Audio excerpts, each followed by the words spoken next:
Bonjour à tous et à toutes, nous sommes le vendredi 22 avril 2022 et ce jour-là, c'est le dernier de la campagne électorale présidentielle puisque ce soir à minuit, les deux candidats n'auront plus le droit de faire campagne et les médias devront faire abstinence jusqu'à l'ouverture des bureaux dimanche à 8h du matin.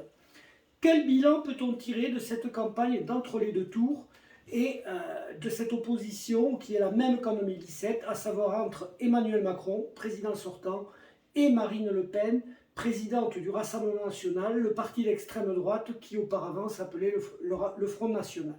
Les deux candidats ont essayé pendant ce second tour de s'affronter, pas seulement pendant le duel télévisé qui a eu lieu mercredi soir, et s'il n'a pas été la copie de celui de 2017 sur lequel Marine Le Pen s'était totalement crachée, la présidente du Rassemblement national s'est quand même cognée au plafond de verre qui empêche son parti d'accéder au pouvoir depuis des années et des années.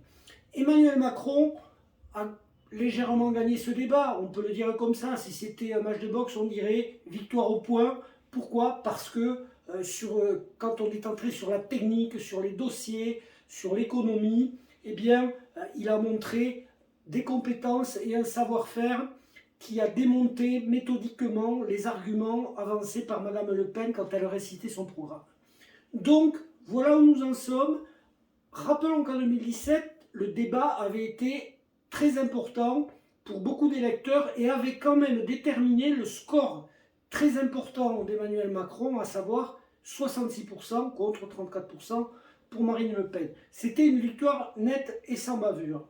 Les enquêtes d'opinion donnent cette fois une victoire moins large, mais quand même assez nette pour Emmanuel Macron. Cela varie de 54 à 58% selon les instituts. Alors, pour arriver à ces scores, c'est comme à toutes les élections présidentielles, même si celle-là ressemble à la précédente, tout dépend des reports de voix d'une part et du comportement d'électeurs qui seraient tentés par l'abstention. On va prendre les points un par un. Les reports de voix, d'où viennent-ils? Alors, prenons les scores du premier tour. Emmanuel Macron, 27,84%. Il peut compter sur les reports de voix d'électeurs qui ont choisi des adversaires issus des courants traditionnels, sociodémocrates plus écologistes avec Yannick Jadot, et la droite de Valérie Pécresse, qui est une droite plutôt libérale, même si certains ont annoncé qu'ils seraient plutôt dans ce qu'on appelle le ni-ni, c'est-à-dire ni Macron ni Le Pen, autrement dit un vote blanc en abstention. Donc Emmanuel Macron part quand même avec un capital 28, allez on va dire 3 de Pécresse, 31, 2 de Fabien Roussel, 5 de Yannick Jadot, pratiquement 2 de Anne Hidalgo. Il part quand même avec un capital supérieur à 40%, ce qui lui donne l'avantage. Marine Le Pen peut compter sur une grande partie des suffrages qui s'étaient portés sur Éric Zemmour, le candidat de l'ultra-droite qui au premier tour avait réalisé 7%, donc elle part avec des 9 points. Donc déjà, il y a un handicap à la base.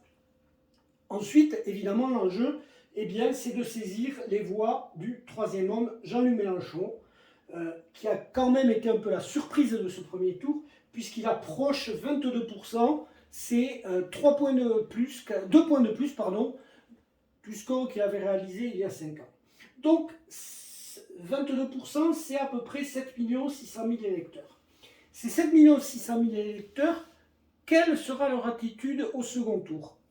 Il est peu probable qu'il y ait ce qu'on appelle le vote révolutionnaire. C'est-à-dire le vote révolutionnaire, c'est un vote stratégique qui fait que l'électeur préfère voter pour le candidat qui est le plus éloigné de ce qu'il pense, qu'il déteste le plus. Mais comme il déteste aussi l'autre, on vote pour embêter au maximum celui qui a le plus de chances. Ça, c'est une hypothèse peu probable, d'autant que Jean-Luc Mélenchon lui-même et ses soutiens ont appelé à ne pas donner une seule voix à la candidate d'extrême droite Marine Le Pen. Donc 7,5 millions d'électeurs. Alors il est intéressant de regarder cette carte que nous voyons là, réalisée par Visactu, l'agence d'infographie. Cette carte montre où se situe le vote en faveur de Jean-Luc Mélenchon. Très clairement, Jean-Luc Mélenchon, alors il manque les DOM, il a réalisé de très gros avec les DOM, mais c'est un vote de banlieue populaire périurbaine, c'est un vote de centre-ville et c'est quand même un vote de région traditionnellement ancrée à gauche, comme ici dans le sud-ouest. Donc son meilleur score, c'est la Seine-Saint-Denis, 42%, les fameuses banlieues rouges de Paris.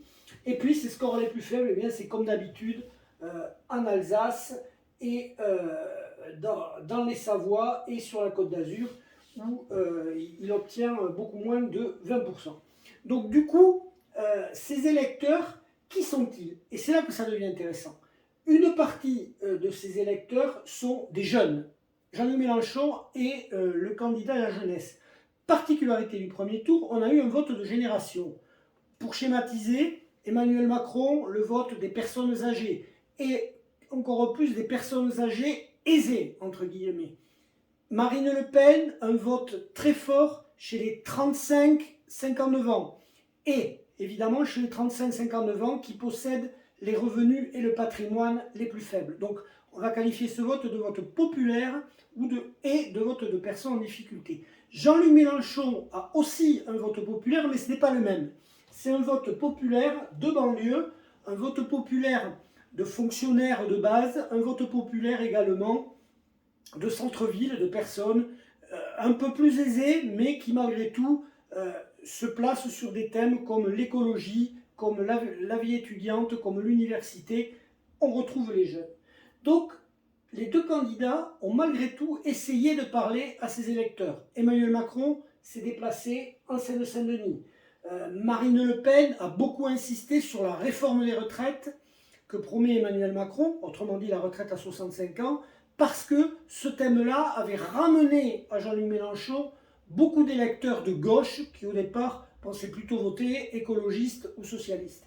Donc du coup, qu'essayent d'obtenir les deux candidats? Eh bien, Emmanuel Macron, il essaie d'éviter que les électeurs qui ont choisi Jean-Luc Mélenchon se tournent vers l'abstention ou le vote blanc. On va dire plutôt vers l'abstention, d'autant qu'il fait plutôt beau, qu'on est au milieu des vacances de Pâques, et que bien, la détestation et de Marine Le Pen et d'Emmanuel Macron peut les conduire à rester chez eux. Donc Emmanuel Macron, qu'a-t-il fait? Eh bien, il a rappelé que Marine Le Pen portait avec elle les valeurs qui sont celles de l'extrême droite. Elle a eu beau tenter, avant le premier tour, d'éviter tous les thèmes, l'immigration, l'identité, qui sont les marqueurs de l'extrême droite, pour se concentrer sur le pouvoir d'achat. Ça lui a bien réussi. Et Éric Zemmour l'a servi de paratonnerre. Donc là, elle a été obligée de revenir sur ses fondamentaux, et ça peut en effet amener des électeurs de Jean-Luc Mélenchon vers Emmanuel Macron. Donc Emmanuel Macron, sur la réforme des retraites, il a tenté d'amender un petit peu. Mais y est-il parvenu? Ce n'est pas sûr, parce qu'il est resté flou et il garde quand même le cap. Il faudra travailler plus longtemps, ce que redoutent beaucoup de Français, particulièrement dans les générations entre 40 et 65 ans. Donc, Emmanuel Macron, son objectif, éviter les abstentionnistes qui, au premier tour, avaient voté Jean-Luc Mélenchon. Marine Le Pen a plutôt intérêt à ce que cet électorat-là s'abstienne, parce que, eh bien, son socle est consolidé, avec en gros 31% des voix du premier tour, quand on fait l'addition des reports, 31-32, et elle peut espérer quelques petits renforts de ci, de là, et surtout, elle peut espérer une désertion des urnes des électeurs de gauche. Donc du coup, eh bien, elle a tenté d'attaquer Emmanuel Macron moins sur le fond que sur la forme, c'est-à-dire sur une arrogance supposée, un mépris supposément affiché qu'elle attribue au président de la République et qui quand même a un peu marqué ce quinquennat. On se souvient des petites phrases « il faut traverser la rue pour trouver du travail »,« on va emmerder les vaccinés ». Bref, tout ce qui avait fait qu'Emmanuel Macron a été mal perçu dans les classes populaires et dans l'électorat de gauche. Donc voilà, Marine Le Pen tente le pari d'une forte abstention qui la ramènerait tout près d'Emmanuel Macron, alors qu'Emmanuel Macron tente le pari de reconstituer un front républicain, non pas par adhésion à son programme et à sa personnalité, parce qu'il sait très bien que ce n'est pas possible, mais comme d'habitude, en diabolisant Marine Le Pen et son programme qui garde tous les marqueurs d'extrême droite. Il se pose aussi bien entendu sur la vision européenne, qui est un peu plus distante des électeurs, mais qui quand même parvient à ramener Marine Le Pen au niveau d'Éric Zemmour sur la question de la guerre en Ukraine. Rappelons-nous la petite phrase, Madame Le Pen, quand vous parlez à votre banquier, vous parlez à la Russie. Donc du coup, voilà comment les deux candidats ont mené cette campagne d'entre-deux tours. Maintenant, la question, c'est de connaître la réaction des électeurs de gauche, donc de ceux de Jean-Luc Mélenchon dans toutes ces régions. Quand on connaît l'historique politique de ces régions, eh bien, on peut quand même avancer certaines hypothèses pour le vote de dimanche. Ici, nous avons dans le sud-ouest une région de tradition, entre guillemets, radicale socialiste, républicaine. S'il y a eu un vote Mélenchon très fort, plus fort que d'habitude, c'est tout simplement du vote utile, du vote efficace. Et sur ce point, Jean-Luc Mélenchon a réussi sa campagne. Donc ces électeurs-là, Emmanuel Macron a de fortes chances de les récupérer. Dans les banlieues, il a aussi de fortes chances de récupérer les Français de confession musulmane, qui à 70% auraient voté Jean-Luc Mélenchon selon une enquête de la Croix. Eh bien ces Français, pour eux, Marine Le Pen, avec évidemment la symbolique de son projet d'interdire le port du foulard, qui est matériellement impossible. Donc Marine Le Pen, pour ces électeurs-là, incarne tout ce qu'ils détestent, tout ce qui les stigmatise. Du coup, Emmanuel Macron peut là aussi espérer récupérer des électeurs dans ses premières couronnes urbaines, dans ses quartiers. Ce qui fait qu'à son matelas de vote quasi automatique, c'est-à-dire son socle à lui de 28%, plus les voix de Yannick Jadot, d'Anne Hidalgo, de Fabien Roussel, ajoute quand même un minimum d'un tiers d'électorat de Jean-Luc Mélenchon. Donc évidemment, le président sortant se positionne en grand favori. Quel score fera-t-il? Ça, on ne le sait pas. Tout dépendra de l'abstention, c'est-à-dire de la participation ou non de ces électeurs à ce second tour. Trois hypothèses: faible participation de l'électorat de gauche, eh bien Emmanuel Macron est sous les 55%. Et là, c'est très compliqué pour lui. Hypothèse moyenne et normale, ces électeurs participent à au moins 50%, voire 60%. Et là, eh bien, ils retrouvent des scores qui semblent conformes à ce que disaient les sondages, un score entre 55 et 60%. Troisième hypothèse, mais qui paraît quand même moins évidente qu'en 2017, participation massive de l'électorat de gauche et de droite républicaine à ce second tour. Et là,